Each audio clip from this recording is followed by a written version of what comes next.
If you want to set up a fingerprint on your Samsung Galaxy A26, it's quite easy to do. So first of all, open up your settings. Now you have to open up your lock screen.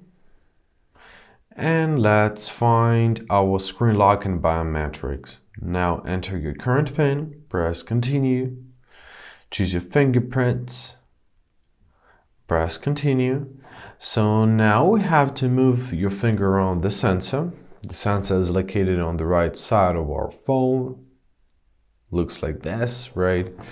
So you have to move it in any pattern or direction as shown in animation. For better results, remove any cases from the phone before registering. And as already said, this center is on the side button of the right side of the phone. Let's press register and let's start our process. So let's rub our finger, move it all around, and as you see, it gets scanned pretty quickly. Easy as that.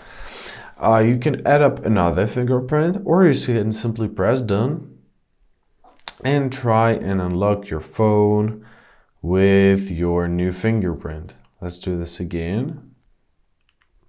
Easy as that. And basically that's it. I hope this video was helpful. Thank you so much for watching. Have a great day and please consider subscribing to our channel.